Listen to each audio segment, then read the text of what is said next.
जिसका भी चंद्रमा नवांश में स्कॉर्पियो में है, ये समय, ये महीना उसके लिए बड़े चेंज का समय है। जैसा आपने बताया कि जिस दिन आप पैदा हुए हैं हिंदू कैलेंडर के अनुसार आप तिथि वो देखिए कि कौन सा दिन है, उस दिन का जो भी लॉर्ड है उसकी कंडीशन आप देखिए कि 6, 8, 12 में अगर है तो आपकी उसकी दशा जनरली खराब जाएगी। मान लो छठे में बैठा है, बीमारी दे देगा। दिन डे के वार से भी ज़्यादा इम्पोर्टेंट होता है होरा। जब भी वो होरा चल रहा होगा या उसकी दशा चल रही होगी तब भी इवेंट्स होती हैं। आपके प्रत्यंतर दशा आ रही है, मान लो काल होरा की दशा आने वाली है, रुक जा भाई, जब ये आ जाएगी ना तब होगा काम। तो 64वें नवांश पर जब भी शनि या किसी और 2 मेजर प्लैनेट, छोटा प्लैनेट हो तो भी चलेगा, पर मेजर प्लैनेट अगर 3 वहाँ पर आ जाते हैं ट्रांजिट में तो लाइफ में बहुत बड़ा चेंज होता है।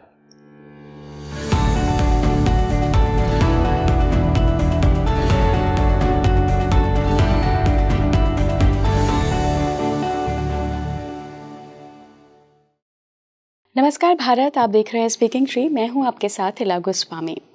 आज हम गोचर पर बात करेंगे। आपने कई दफ़ा सुना होगा कि कई बड़े ग्रह जो हैं वो जब गोचर करते हैं तो इंडिविजुअल कुंडली के जो ग्रह होते हैं उनकी वजह से हमारे सारी लाइफ पे असर पड़ता है। तो क्या गोचर वाकई इतना महत्वपूर्ण होता है?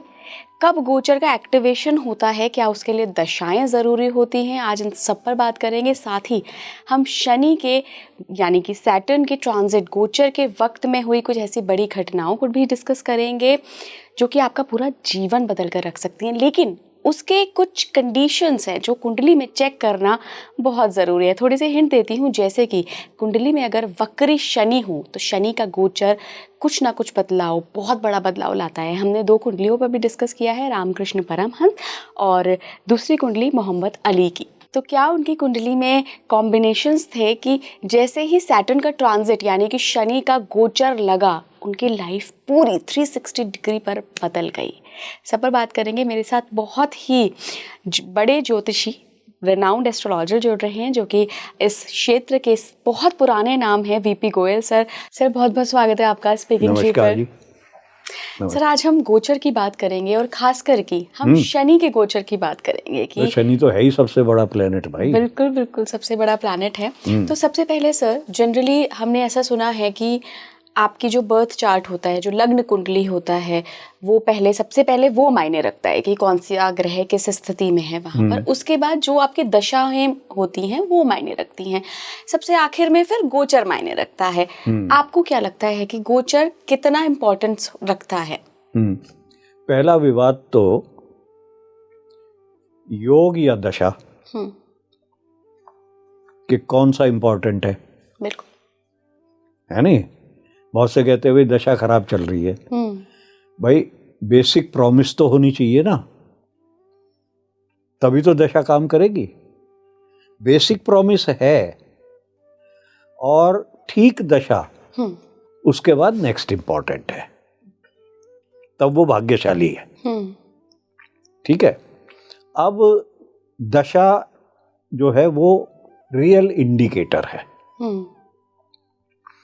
तो उसमें हम एक्चुअली जो प्रत्यंतर दशा होती है उसको बोलते हैं पोस्टमैन।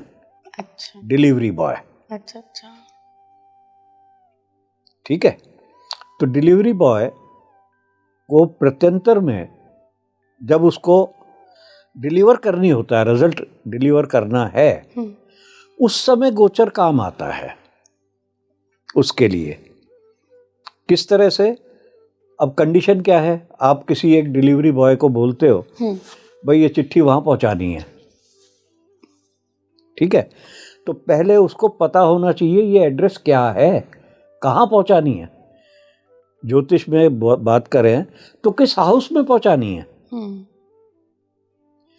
फिर उसके पास उस हाउस तक, उस भाव तक पहुंचने के लिए साधन चाहिए। तो एक तरह से जो गोचर है वो साधन है कि ला भाई मैं तेरे को ये रास्ता दिखा रहा हूं, गूगल मैप है ये तेरा, और ये तेरी कार्ट है, इसमें बैठ जा, पहुंच जा वहां। तो वो गोचर में चल करके वहां पहुंचता है फिर। गोचर, दशाएं तो फिक्स्ड है, चर का शब्द गोचर में आ रहा है, ट्रांजिट। तो गोचर की अहमियत वो है। इसको सर अगर हम आम जनता के लिए समझना चाहें तो एक उदाहरण के तौर पर हम एक कुंडली ले लेते हैं। जैसे मान लीजिए किसी के 12th हाउस में शनि बैठे हुए हैं, शनि की महादशा शुरू हुई, शनि में सबसे पहले शनि चलते हैं, शनि में सबसे पहले शनि की अंतर्दशा आती है और शनि का ही गोचर आ रहा है, मान लीजिए मीन राशि में होगा। इसका इंटरप्रिटेशन कैसे करेंगे? नहीं, ये देखिए बहुत जनरल हो जाता है। गोचर का इंटरप्रिटेशन इंडिविजुअली लेकर के नहीं किया जा सकता। ओके। जो हम करते हैं वो कुंडली पे ही होता है और हर भाव का रिजल्ट अलग अलग होता है। अच्छा। अलग अलग होता है। इसीलिए जनरल ट्रांजिट, आप ये कहो भाई शनि इस राशि में चल रहा है और ये रिजल्ट हो गया, ना, नहीं हो सकता, कभी नहीं हो सकता। तो हम कुंडली में क्या देखते हैं सर? एक मिनट, मैं आ रहा हूं उस पे जी। अब हम जब गोचर देखते हैं तो हम पहले सेंसिटिव पॉइंट चूज करते हैं कि ये सेंसिटिव पॉइंट है। मान लीजिए मैं प्रोफेशन की बात करता हूं या शादी की बात करता हूं, तो प्रोफेशन के लिए मेरा 10th हाउस सेंसिटिव पॉइंट है। बिल्कुल। उसका लॉर्ड है। देखिए, लॉर्ड में और हाउस में थोड़ा सा डिफरेंस है। आप देखो, एक मकान है जी, वो हाउस है जी। उसमें क्या चीज है वो आप हाउस से इंटरप्रेट करोगे। हाउस का जो लॉर्ड है वो उसका मकान मालिक है जी। तो काम तो उसको करना है। भाई, हाउस में आपको व्हाइट वॉश कराना है, हाउस तो नहीं कराएगा, मकान मालिक कराएगा। मकान मालिक उसकी व्हाइट वॉश कराएगा। अगर मकान मालिक बेकार है तो व्हाइट वॉश कराएगा ही नहीं, सड़ जाए।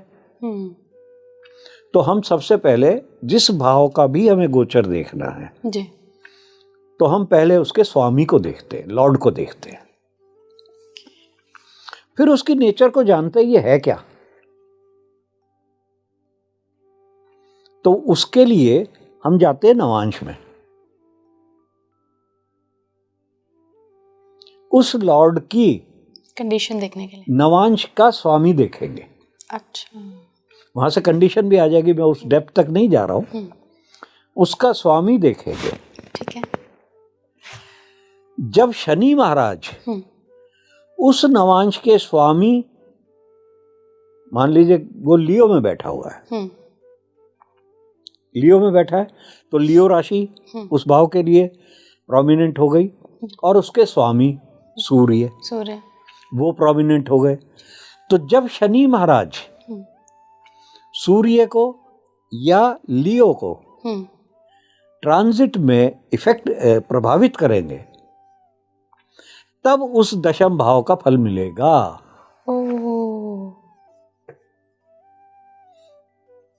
सीधा सीधा नहीं है, सीधा सीधा नहीं है। मैंने बताया ना, ये घर और घर का मालिक, काम तो मालिक को करना है, तो उस मालिक को आप देखते हैं। सर, हम D9 ही क्यों देखते हैं इसके लिए? D9 को बीज कुंडली भी बोला गया है और अल्टीमेट इसको शाश्वत कुंडली भी बोला गया है। D9 नवमांश इतना महत्वपूर्ण होता है। शाश्वत, शाश्वत कि अल्टीमेटली क्या रिजल्ट देगा। पराशर जी ने सबसे ज्यादा इंपॉर्टेंस D60 को दी है, D60, पर वहां तक हम जाते नहीं है। उसके बाद उन्होंने जो षड वर्ग में इंपॉर्टेंस दी है, D1 है, बर्थ चार्ट है, D3, D9, और मेरे एक्सपीरियंस में D3, D9 के बगैर आप देख ही नहीं सकते। चाहे किसी भी हेल्थ रिलेशनशिप, कोई भी, भाग्य, किसी का भी इंटरप्रिटेशन हो। D3 आपका करेज दिखाता है। जब आप में करेज नहीं है उस ग्रह में जिसकी दशा चल रही है और तो क्या करोगे? हिम्मत ही नहीं है। खैर, हमारा गोचर पे बात चल रही थी। बिल्कुल। दूसरा सवाल सर मेरा ये है कि महादशा, अंतरदशा, प्रत्यंतर दशा ज्यादा प्रभाव डालती है व्यक्ति के उस टाइम पीरियड में, या फिर कोई भी गोचर? नहीं, गोचर का तो मैंने प्रिंसिपल बताया आपको, डिलीवरी करना है, डिलीवरी का। और कैसे देखते हैं, अब शनि के गोचर की आपने बात की जी। तो हमने देख लिया भाई 2.5 साल शनि उसी राशि में रहेगा, तो हम 2.5 साल तक सोचेंगे हाँ जी ये मेरा प्रोफेशन में मेरे को कुछ हो रहा है, 10th हाउस से वो एक्टिवेट हो गया है। तो 2.5 साल में कब होगा ये कैसे देखेंगे? फिर और ग्रहों के गोचर देखेंगे। इस बीच में प्रत्यंतर भी चेंज होगी, तो उनको रिलेट करना पड़ता है कि कब वो प्रत्यंतर दशा दशम भाव के संबंध रख रही है, उसका एड्रेस जानती है अंतरदशा, प्रत्यंतर दशा, उसका कितना ड्यूरेशन है उस प्रत्यंतर दशा का, उस ड्यूरेशन में क्या और कोई ट्रांजिट एक्स्ट्रा मिल रहा है मेरे को, तब वो काम होगा। जनरली हम सर लोगों को कहते हुए सुनते हैं, कई सारे जो लोग एस्ट्रोलॉजी के जानकार हैं, कि आपके लग्नेश की दशा आ रही है, अब तो सब कुछ मंगल होगा अगर लग्नेश पावरफुल कंडीशन में है। ये बहुत ऊपरी बात नहीं हो गई सर? एक ये जनरल है। देखिए, कोई भी हॉरोस्कोप में एक ग्रह को लेकर के आप नहीं बोल सकते, ये सम टोटल है सबका। और ज्योतिष में इतने सारे वर्ग क्यों दिए गए हैं? एक्यूरेट प्रेडिक्शन के लिए। वो स्पेशलाइज्ड प्रेडिक्शन है, वो स्पेशलिस्ट है। आप हॉस्पिटल में जाते हो तो लगन आपकी जो बर्थ चार्ट है वो जनरल है, जनरल फिजिशियन है। आपको अगर हार्ट का ऑपरेशन कराना है तो स्पेशलिस्ट के पास जाना पड़ेगा ना, तो उसका चार्ट देखना पड़ेगा फिर। वो जिस चीज को रोग का देखना पड़ेगा, रिकवरी का देखना पड़ेगा। अब आपके चार्ट है D16, वो रिकवरी हैप्पीनेस दिखाता है। अब मान लीजिए आपका किसी का ऑपरेशन हो रहा है, आप देख रहे भाई ऑपरेशन सक्सेस होगा या नहीं, क्या वो ग्रह D16 में हैप्पीनेस दिखा रहा है?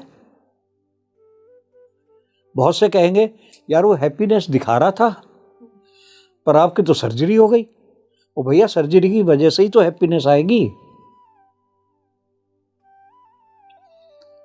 उसमें पौंगा पंडित क्या कहेगा, नहीं, ये तो दशा अच्छी नहीं चल रही है, ये तो खुशी दिखा रहा है, तुम तो जाके ऑपरेशन थिएटर पे लेट रहे हो। भाई ये तो सोच, खुशी दिखा रहा है, मैं अगर ठीक नहीं हुआ, ठीक दवाई नहीं लूंगा, मुझे खुशी कैसे होगी? ओके सर, शनि के गोचर पे थोड़ी सी बात करते हैं। आपकी अपनी एक रिसर्च रही है नहीं मेरी, देखिए मैं वो क्रेडिट नहीं लूंगा। सारा कुछ हमारे महर्षि लिख चुके हैं, सिर्फ उसको इंटरप्रेट करने की बात। ठीक है सर, हम उसी रूप में ले लेते हैं। आपकी जो इंटरप्रिटेशन रही है उसके अनुसार कुछ पर्टिकुलर कुंडली में कंडीशंस होती हैं जब शनि बहुत बड़ा परिवर्तन लेकर आता है गोचर के साथ, उस पर थोड़ा सा बात करते हैं। चलिए, शनि का ये जो एस्पेक्ट बता रहे हैं, ये इसके लिए 2-3 कंडीशन होती है। पहली कंडीशन होती है कि शनि वक्री होना चाहिए कुंडली में, बर्थ चार्ट में शनि वक्री होना चाहिए।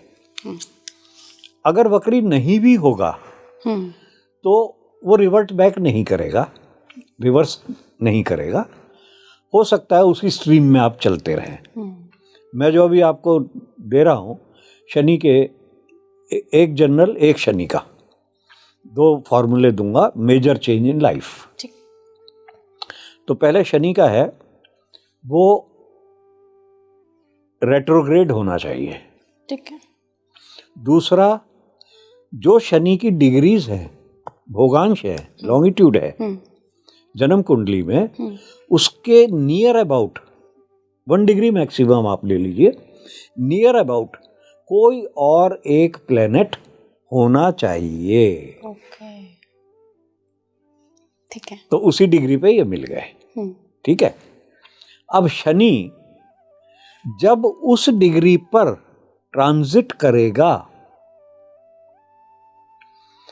चाहे तो दूसरे ग्रह को प्रभावित कर रहा है जिस डिग्री पे वो है, चाहे शनि को प्रभावित कर रहा है, उसका हाउस प्रभावित होंगे।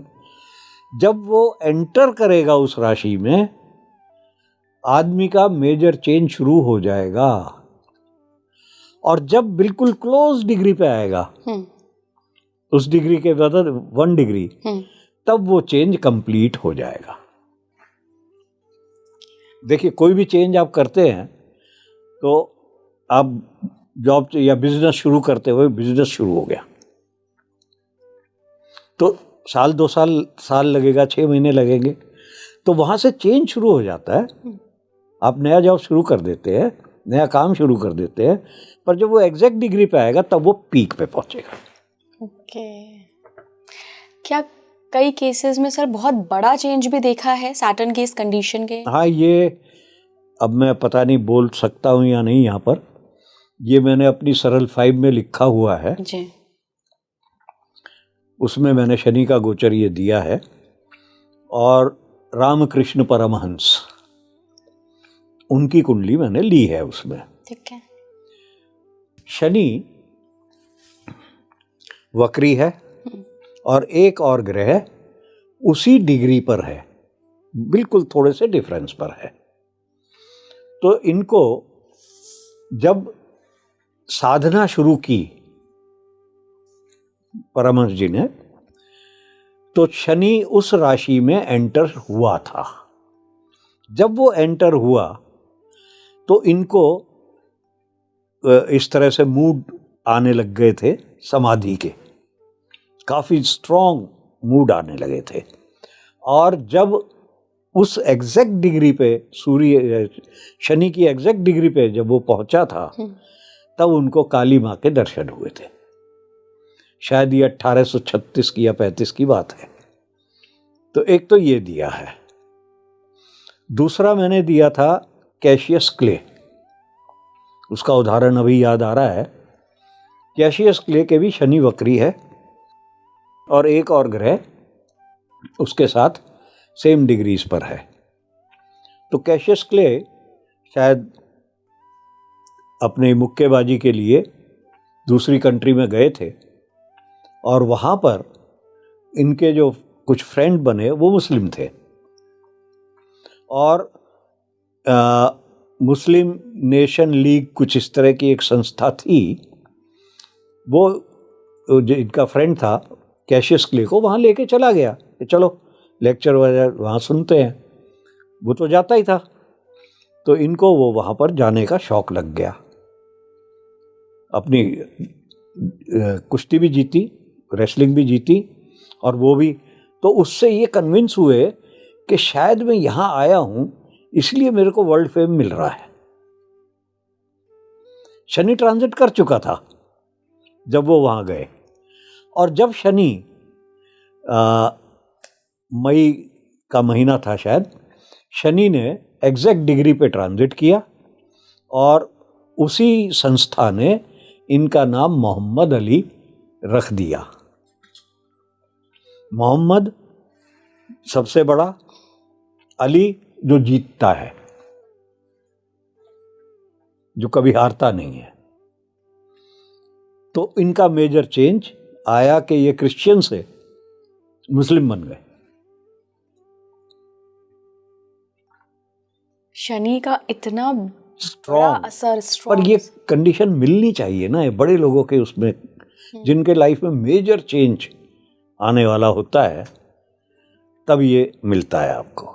शनि रेट्रोग्रेड हो, और ग्रह मिल जाएंगे, बहुत कुंडलियां मिल जाएंगी आपको।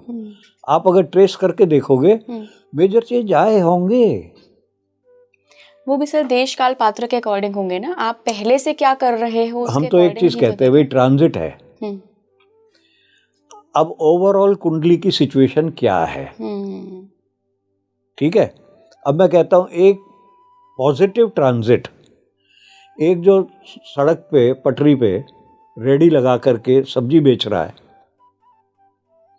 उसका एक बहुत बड़ा ट्रांजिट ये आ गया, फेवरेबल ट्रांजिट, तो और दिन 100 रुपए की बेचता था, उस दिन 1000 रुपए की बेच लेगा, ठीक है ना। और अगर वही मुकेश अंबानी को आ गया वही ट्रांजिट, तो रोज वो 10 लाख कमा रहा है तो उस दिन 10 करोड़ कमा लेगा। तो टोटल पे यही तो कह रहे हो आप, देश काल पात्र। बिल्कुल सर। है नहीं, तो उतना ही तो इफेक्ट होगा। पर हाँ, इफेक्ट होता है, ठीक है जी। ये था एक। दूसरा आपको मैंने कहा था गोचर से, एक और गोचर बताता हूं शनि का, बहुत इंपॉर्टेंट पॉइंट होते हैं। हमारे कुंडली में 2 बहुत सेंसिटिव पॉइंट होते हैं जिनको छिद्र कहा जाता है। 7 छिद्र ग्रह होते हैं, उसमें 2 होते हैं 22वां दृष्टिकांड और 64वां नवांश। ये किसी भी स्टैंडर्ड बुक में आप पढ़ सकते हैं। तो 22वां दृष्टिकांड मेरे हिसाब से वो फिजिकल चीजों को ज्यादा इफेक्ट करता है, और 64वां दृष्टिकांड आपको मेंटली इफेक्ट करता है। मेंटल परेशानी दे सकता है या मेंटल चेंज दे सकता है। तो 64वें नवांश पर जब भी शनि या किसी और 2 मेजर प्लैनेट, छोटा प्लैनेट हो तो भी चलेगा, पर मेजर प्लैनेट अगर 3 वहां पर आ जाते हैं ट्रांजिट में, तो लाइफ में बहुत बड़ा चेंज होता है, ठीक है। तो वो आजकल शनि, मैं एक हिंट दे देता हूं, आजकल शनि कुंभ में चल रहे हैं, कुंभ में चल रहा है, तो नवांश में अपना आप चंद्रमा देखो, नवमांश में, नवांश में, ठीक है। जिसका भी चंद्रमा स्कॉर्पियो में है, वृश्चिक में है, नवांश में, तो उसका 64वां नवांश की राशि कुंभ है, ठीक है, ठीक है। कुंभ में अभी सूर्य आ गया, शनि आ गया, अगर एक और ग्रह आ जाता, बुध आ गया है, परंतु वो मेजर प्लेनेट नहीं है, तो इतना बड़ा चेंज नहीं देगा, फिर भी चेंज देगा। जीवन में कोई चेंज आएगा। जिसका भी चंद्रमा नवांश में स्कॉर्पियो में है, ये समय, ये महीना उसके लिए बड़े चेंज का समय है।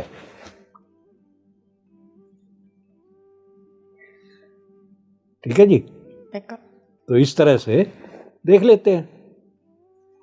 सर ये बड़ा चेंज किससे रिलेटेड होगा? शारीरिक, ज्यादातर मानसिक, मानसिक, mental attitude, mental things change हो जाएगी। बट अचानक से कुछ नहीं बदलेगा, अगर आप उस प्रोसेस में हो तभी वो चेंज देखने नहीं, प्रोसेस शुरू हो जाता है भाई, शुरू हो जाता है। इस ट्रांजिट से पहले ही शुरू हो जाएगा वो प्रोसेस। ओके। अभी सर शनि कुंभ पे है, मीन पर आने ही वाले हैं, आने वाले। क्या चेंजेस आप देख रहे हैं? नहीं, आप ये देखो, एक और मैं इसी पे काउंटर क्वेश्चन कर दूं आपसे, बिल्कुल, कि शनि मीन में आ जाएंगे और राहु जो मीन में है वो कुंभ में आ जाएंगे। हाँ, पीछे चलते हैं, ठीक है, वो कुंभ में आ जाएंगे। कुंभ पे तो कोई फर्क नहीं पड़ा, नहीं पड़ा, है ही 2 प्लैनेट, मेजर प्लेनेट, वो भी दोनों ही मेजर है, और मीन पे भी कोई ज्यादा फर्क नहीं, वहां भी एक मेजर प्लेनेट पहले बैठा हुआ था। तो इस ट्रांजिट में कोई अभी बहुत ज्यादा वो नहीं है, आप पूरे हॉरोस्कोप को देखोगे तब चेंज आएगा, डिपेंडिंग ऑन द प्रत्यंतर दशा। ओके। मैं आपको पहले ही कह चुका हूं, प्रत्यंतर के बाद गोचर लगता है।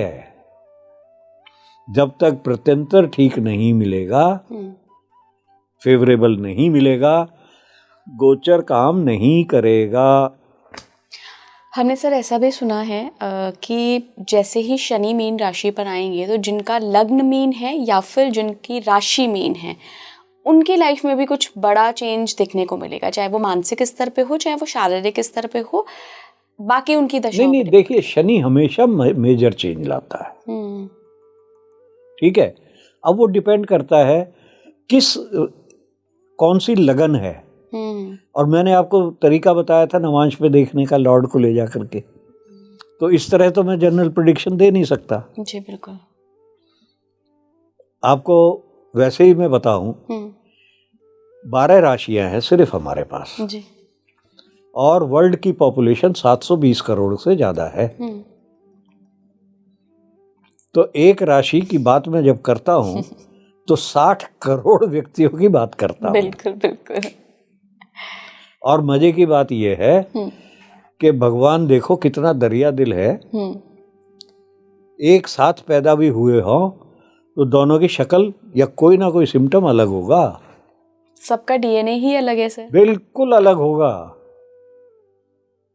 तुम हम एक ग्रह से इतने सारों को कैसे जोड़ सकते हैं भाई, जब दो की शक्ल नहीं मिलती यार एक साथ। तो मैं इस तरह से मुझे समझ ही नहीं आता ये कैसे बोला जाए। एक जब वो अनफेवरेबल ट्रांजिट, ये तो फेवरेबल भी हो सकते हैं जी। जो मैंने बताया, और कब भाई मेरी नौकरी छूट जाएगी, कब परेशानी आने वाली है, ठीक है ना। तो हमने क्या किया था कि दशमेश को लिया था कि भाई लॉर्ड काम करता है जी। और ऑब्स्टेकल कौन देता है?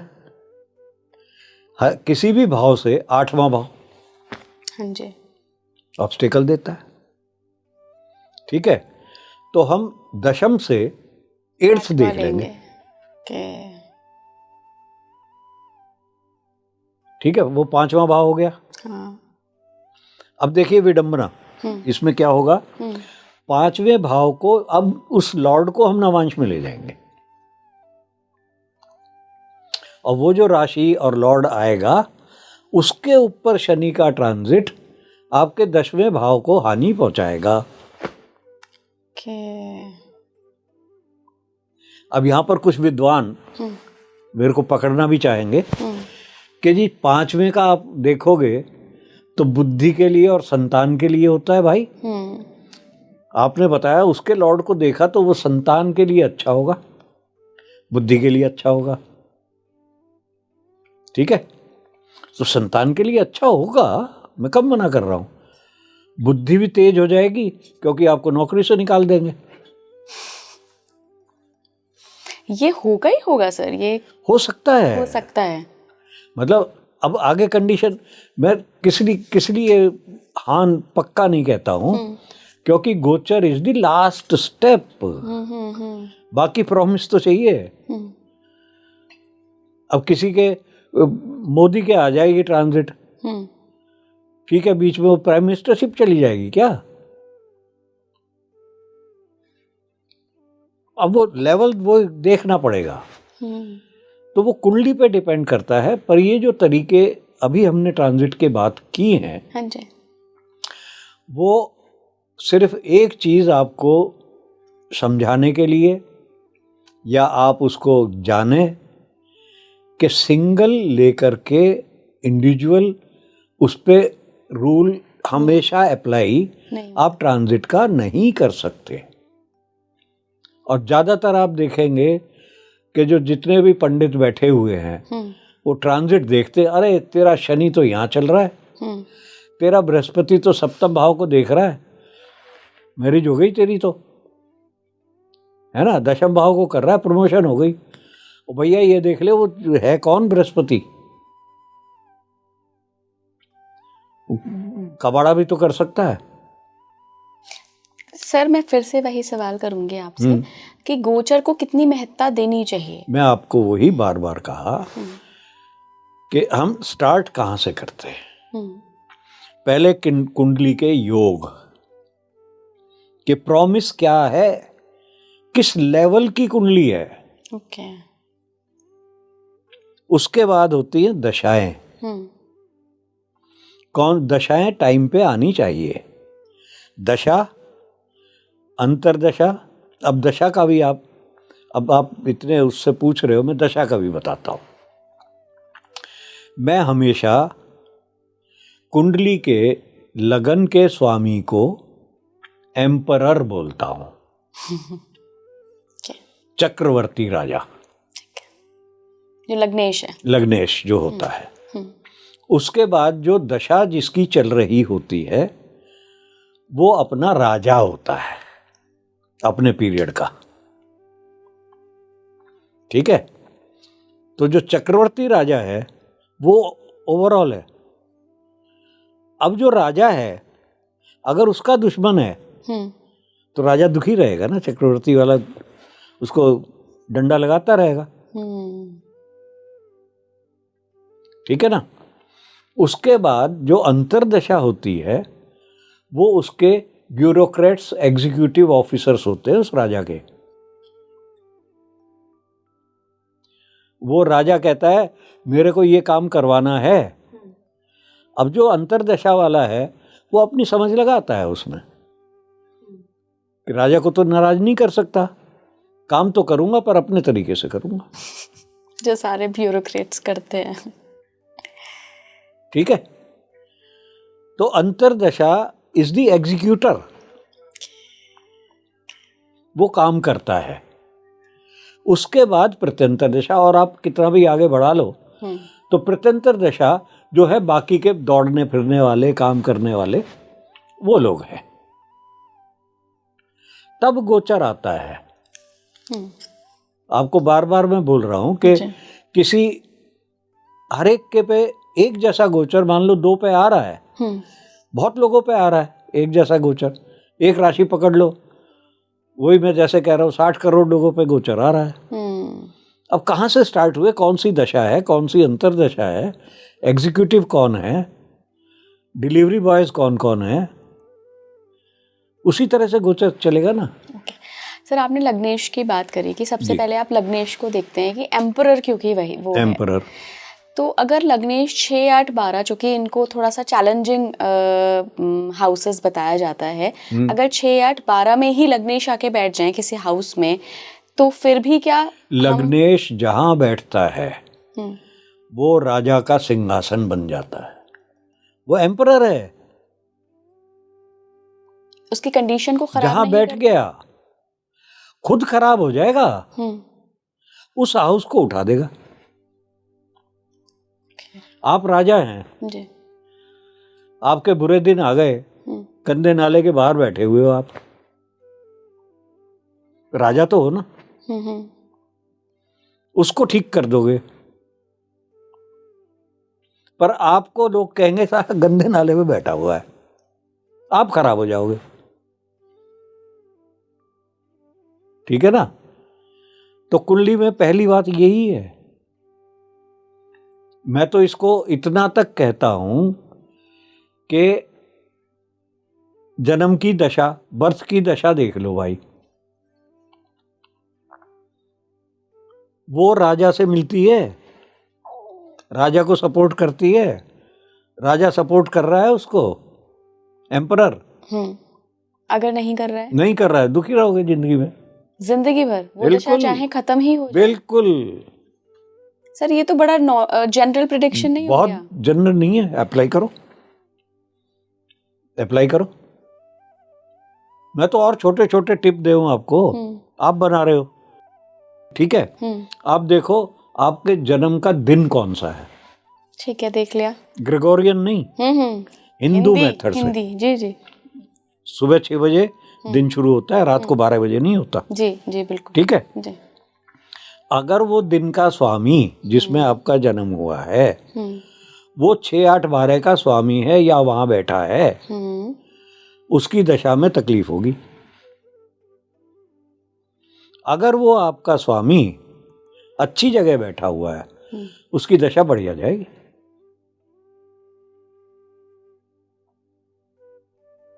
आप देख लो अपना। फिर हम नक्षत्र से नहीं देखते सर कि किस नक्षत्र में जन्म वो हुआ और है? डीप जाना है, क्योंकि मैं तो दशा उसी राशियों की से ही शुरू काम होती चला रहा हूँ अभी। मैं तो नक्षत्र जा ही नहीं रहा।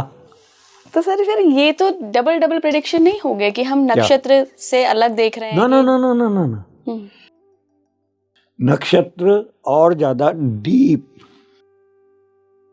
आपको ले जाता है, जो राशियां नहीं ले जा सकती।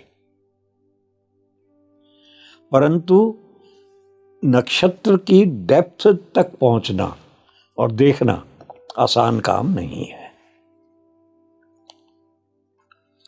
कारण अभी तो हम जो चला रहे हैं पूरा एक हाउस है, जी दशम भाव है, प्रोफेशन का मान लिया जी, ठीक है। अब नक्षत्र पे आओगे तो दशम भाव में 3 नक्षत्र मिलेंगे आपको। बिल्कुल। तो हमारे, मैं मानकचंद जैन से 71-72 में जब वो जिंदा थे, बहुत दफे रात को जाके बैठ जाता था शाम को प्रेम नगर में, ये प्रेम नगर नहीं, जवाहर नगर, हाँ कमला नगर के आगे थी जगह, वहाँ में जाके बैठ जाता था। तो और जो अच्छी भी एक आध बैठे होते थे, खूब फियर्सली लड़ाई करते थे एक दूसरे से, और मैं सुनता था, मेरा स्टार्टिंग था। तो वो ये कहते थे, वो साइडीरियल करते थे, वो ये कहते थे कि जो घर है वो एक कमरा है और उसमें जो चीजें स्टोर्ड हैं वो नक्षत्र हैं, वो कमोडिटीज हैं। तो उस कमोडिटी को पहचानो क्या है। पर कहते नहीं हाउस से काम चला लो, ज्यादातर प्रेडिक्शन आप इसी से कर सकते हो। तो मैं नक्षत्र में ज्यादा घुसा नहीं हूं, आइडिया जरूर है, पर मैं कंफ्यूज हो जाता हूं क्योंकि और डेप्थ बहुत ज्यादा हो जाएगी। यहाँ पे मैं सर ये पूछना चाह रही हूँ, जैसे आपने बताया कि जिस दिन आप पैदा हुए हैं हिंदू कैलेंडर के अनुसार, आप तिथि वो देखिए कि कौन सा दिन है, उस दिन का जो भी लॉर्ड है उसकी कंडीशन आप देखिए कि 6, 8, 12 में अगर है तो आपकी उसकी दशा जनरली खराब जाएगी। मान लो छठे में बैठा है, बीमारी दे देगा, बीमारी दे देगा। 12वें में बैठा है, खर्चा दे प्रत्यंतर में भी देगा आएगा तब भी देगा ना, सिर्फ महादशा तो जरूर देगा, महादशा जरूर देगा। तो क्या वो उस कुंडली का मारक ग्रह भी होता है या वो हम अलग कैलकुलेशन नहीं से नहीं, मारक अलग है, मारक अलग है। मैं तो एक ये टिप बता रहा हूँ, टिप बता रहे हैं। अच्छा अच्छा। और बहुत से नहीं देखते, मैं लिखा है काल होरा, काल होरा, दिन के होरा से, दिन डे के वार से भी ज्यादा इंपॉर्टेंट होता है होरा। होरा जी, किस होरा में आप पैदा हुए हो, आज कौन सा होरा चल रहा है, तो वो बहुत ज्यादा इंपॉर्टेंट होता है। आप अपना काल होरा देखो, जब भी वो होरा चल रहा होगा या उसकी दशा चल रही होगी तब भी इवेंट्स होती हैं। आपके प्रत्यंतर दशा आ रही है, मान लो काल होरा की दशा आने वाली है, रुक जा भाई, जब ये आ जाएगी ना तब होगा काम। मैं एक जस्ट जोकिंगली बता रहा हूं कि थोड़ी सी एस्ट्रोलॉजी आ गई थी फौज में, तो उसके बाद मैं प्राइवेट नौकरी में आ गया था एक में, और वहां उस प्राइवेट नौकरी में 3 पत्ती बहुत खेली जाती थी। 3 पत्ती, ठीक है। अब हम तो भाई पेड मैनेजर थे, टटपुंजिया मैनेजर, जो चेयरमैन है, बड़े बड़े लोग हैं, वो 3 पत्ती में इनवाइट कर लेते थे, बैठना तो पड़ता था भाई, उन्होंने बुलवाया प्रेसिडेंट साहब ने, तो सारे मैनेजर इकट्ठे हैं। हमें पता है कि उस हालत जो प्रेसिडेंट है वो जीतना चाह रहा है, इनसे खसोट के ले जाऊं कुछ पैसे 3 पत्ती में। मैं तो नहीं देना चाहता था, नाराज हो जाए मेरे से, कोई बात नहीं, मैं नहीं आ रहा। तो मैं काल होरा देख लेता था, कि काल हो रहा कहाँ चल रहा है, किस किस पोजीशन पर है, 11th हाउस में कौन सा हो रहा चल रहा है। तो जब वो हो रहा आता था, उस समय का जो ड्यूरेशन नवांश का कह लो 13 मिनट का ड्यूरेशन आता था, 13 मिनट वो आते थे, मैं उठ के ब्लाइंड खेलता था, ठीक है, और ठाट से जीत जाता था। उसके बाद वो खत्म हुआ, अब मैं लेट गया आराम से, फिर शो करता रहता था, बस चाल ही नहीं चलनी। तो उन लोगों को समझ में आ गया एक दो दफे के गेम के बाद कि यार ये गोयल जब है ना खड़ा हो जाए ना, साले शो कर देना, जो भिड़ना मत इससे। ये इम्पोर्टेंस है। आप काल हो रहा के लिए 11th हाउस क्यों देखते थे? इच्छा पूर्ण? 11th हाउस गेन का है, गेन का है, हाँ। वहां पर कुछ ना कुछ इफेक्ट उस समय की लगन का आना चाहिए काल हो रहा। तो इतनी छोटी छोटी चीजों में भी इस्तेमाल की है आपने ज्योतिष। मजे के लिए की है, मस्ती के लिए। सबसे जब आप पढ़ाते भी हैं और जब आपने केस स्टडीज भी देखी हैं, सबसे इंटरेस्टिंग चीज कभी पकड़ में आई है रामकृष्ण परमहंस और कैशियस क्ले के अलावा? बहुत आते हैं, बहुत आते हैं, वंडर आते हैं। एक फ्रेंड ही थे, स्टूडेंट भी थे, उसने कहा मेरी इस दशा में, वो दुबई में था, नौकरी कर रहा था उन दिनों, और कहता है जी मेरे को एक और ऑफर मिली, मैं छोड़ के आ गया, और कुछ नहीं हुआ, मैं 1.5 साल खाली, बिल्कुल खाली बैठा रहा, एक धेले की नौकरी नहीं थी। मैं यार दशा तो बहुत बढ़िया थी ये।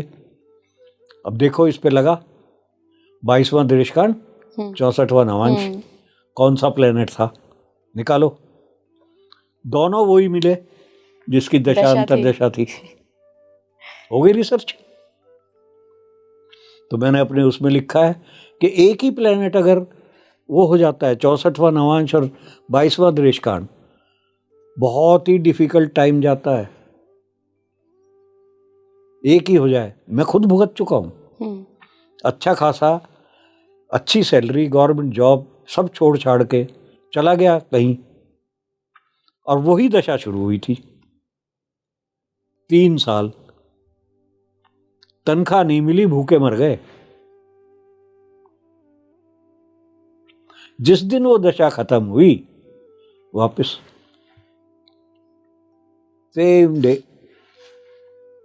ये तो सर चैलेंजिंग एग्जाम्पल है, कोई बहुत बेहतर एग्जाम्पल भी कभी आपने देखा? नहीं, मैं इससे ज्यादा और क्या बताऊं। और एग्जाम्पल क्या, मोदी की बताऊं? सारे लोग मोदी की वृश्चिक कुंडली लेते हैं, मैं तुला की लेता हूं। अच्छा, आप तुला की लेते हैं? परफेक्ट प्रेडिक्शन चल रही है। मैं गया था बनारस हिंदू यूनिवर्सिटी, वहां लेक्चर के लिए, तो वो मोदी की वो भी वृश्चिक ले रहे थे। मैंने कुंडली लगाई, जब तो कहते गलत लगा रहे हो आप। मैं भैया इसी से देखो देखो, तो 1-2 प्रोफेसर से कहते जी ये बिल्कुल मैच कर रही है अब, और दिखाई, एक एक इवेंट दिखाई मैंने। अगर उनकी तुला कुंडली को ले सर, तो कौन से कॉम्बिनेशन आपको ऐसे मिलते हैं कि स्पिरिचुअलिटी की तरफ उनके काल के बाद पूरा इंडिया आगे बढ़ गया? एक आदमी से पूरे देश पे इफेक्ट नहीं होता है। क्या ये हिंदू धर्म का टाइम नहीं था चेंज होने का? मोदी इज निमित्त तो हम सब हैं सर। वही कह रहा हूं ना, तो आप मोदी से इंडिया को क्यों चला रहे हो? हाँ, मोदी की कुंडली में इतने जबरदस्त योग है, वर्ल्ड फेम के योग है, और मिल रहा है उसको। वो जेमिनी से आएगा, पराशरी से नहीं आएगा। जेमिनी बताऊंगा ना कि क्या योग है। बिल्कुल, अगले पॉडकास्ट में सर हम जेमिनी पर भी बात करेंगे। आज के लिए इतना ही सर, बहुत बहुत धन्यवाद आपका जुड़ने के लिए। थैंक यू, आपने बुलाया, दिलचस्प अच्छी बातें करी। बिल्कुल सर, अगले पॉडकास्ट में हम जेमिनी और पराशर के बीच का अंतर भी समझेंगे, सारी मास्टर क्लास लगाएंगे ज्योतिष की। आज के लिए इतना ही। आप जुड़े रहिए स्पीकिंग ट्री के साथ। नमस्कार।